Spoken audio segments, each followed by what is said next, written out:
Hi everyone, I'm Thomas Lemoine, solution expert in Crossknowledge. I will be interviewing Patrick Benammar, the Vice President of Learning and Development in Renault Group. Hi Patrick. Hello Thomas, glad to be with you today. Thank you for being with us today. I'm so glad that actually you can share with us your vision about learning and how you are implementing it in Renault Group. And let's start straight away with the first question. Let's give some context about the industry that you are working on. The car industry, the automotive industry, is the industry which has undergone the most change and needed to adapt to trends, crises very quickly. It's actually the industry that needed to transform itself the most quickly to survive.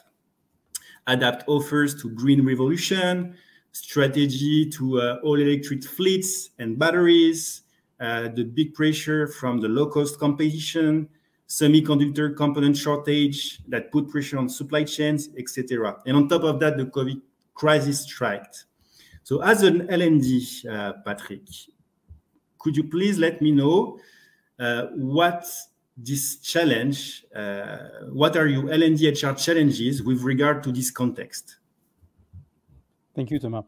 I think one of the big challenges for us is to support this transformation and to help our employees to develop the skills that will be highly needed for being competitive tomorrow. So this is one big challenge for Renault because, as you mentioned before, the company itself is very much impacted by the electrification of the cars, the higher connectivity which is required in the car, the fact that the industry itself is progressing a lot with a lot of digitization in our plants. But we have also opening new businesses, new forms of mobility, new circular economy models that are impacting our capacity, for example, to recycle materials or to recycle batteries to give them a second or a third life. So this is also important to help our employees getting these new skills in order to transform Renault business models for tomorrow. Interesting. So how did you address these challenges? So the first point is, I would say, the development of an offer which is taking into consideration two aspects. The first one is related to the technical challenges that we are facing.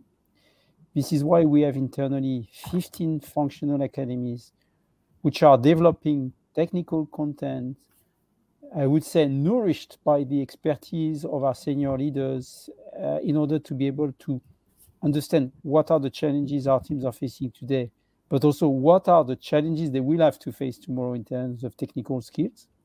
And secondly, I would say the cultural change, which is associated to a transformation. This is why we launched an initiative which was called the Renault Way, that was helping our employees to understand what, in terms of, I would say, transversal skills, we could say soft skills, they need to embrace in order to be part of the game in this new automotive ecosystem of tomorrow, but also to develop new roles and new form of organizations associated to the new ways of working that we are implementing. And do you have some example? How did you upskill or reskill specific populations, such as managers, sales, or talents? So I have two examples that are quite easy to understand. The first one is related to the managers. So we have built an online curriculum for our managers and specifically for the new managers, the new nominated managers or the new managers joining Renault. So this is a program called Onboarding Managers, and it has been designed based on the 11 competencies that we want to address for managers, but also based on the content we have curated from the Crossknowledge offer in order not only to make this, I would say, e-learning program visible for our managers, but also impacting the managers in all the countries where we operate, because as it is an online solution, it is accessible for any manager across the globe on our learning platform, which is called Learning Italians. The second example, which is interesting also, is the fact that we have decided to create a university, which is called the Renault University. No is a game. It's an interesting approach because it's know, like the word to know, where we are implementing initiatives to support the transformation of our skills through partnerships with other industrial companies or academics. So the idea is to design together the learning contents that we will need tomorrow, to do it together in order to be able to spread them around the ecosystem where we operate. And not only for our employees, but also for the employees of the other companies which are associated to this change, but also to the future generation, because the objective is also to educate the future generation on these aspects. So thank you for these two very clear examples. And how Crossknowledge concretely supported you with this transformation? The 2 points which are important for us was to find relevant content in the Crossknowledge offer in order to support the digitalization of the training modules. Of course, when we launched this initiative, it was in 2018. At that time, there was no pandemic. So it was much more for us a test to measure the appetite of our managers on digital learning. You can understand that in 2019 and 2020, it was not an option for our managers to use this digital content and to be trained through digital activities. And it was, of course, one of the major elements of the offer we could have pushed during this period. So we started on a pilot experience, and finally it became an important part of the offer which is provided today to the management teams. And did it work? How was the result? Well. Yeah, it was very, very. The result was very surprising because we have today more than 11,000 managers across the world that has been embarked in this project. Because initially it was dedicated for the new managers, but the word to mouth made the initiative available for all because it was visible in the learning management system for all managers.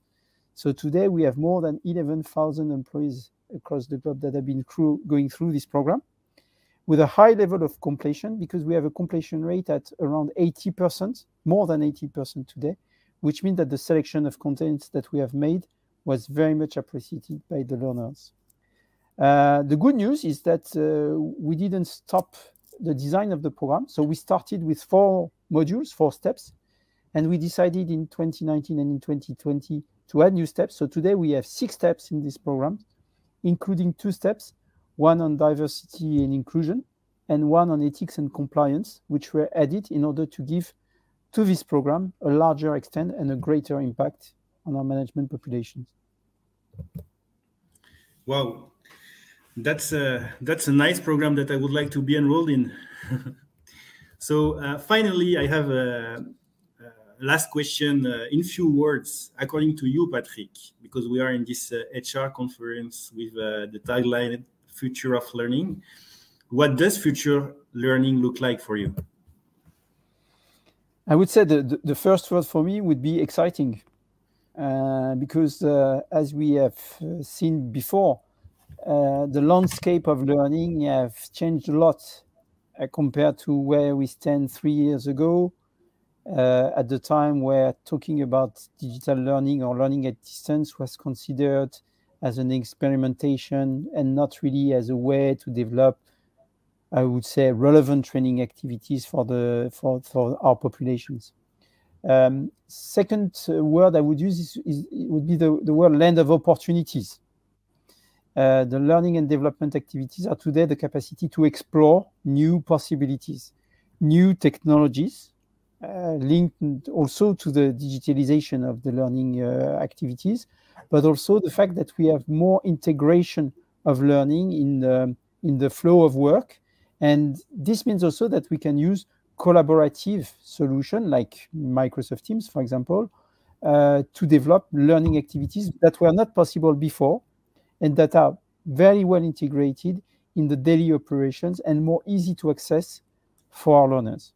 So the third key word for me would be accessibility. How could we increase the accessibility to learning to more population? And this is a big point because today we are focused very much on our employees and our learners. Tomorrow we want to give more access to learning to people who are motivated to learn, which means people who are not in our organization, who are outside the organization, who are keen to know what's happening in the automotive industry, or who are students who want to illustrate the learning by some concrete examples derived from the industry. So for me, this is also the key word: accessibility and openness to new frontiers.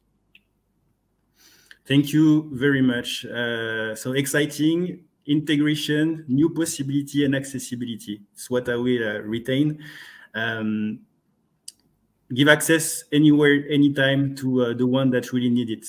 That's a nice vision. And thank you again, Patrick, for having been here today to share your vision. And I would be happy to have next time some demonstration of what is the Renault way and your Renault University. Thank you very much and enjoy the conference. Thank you.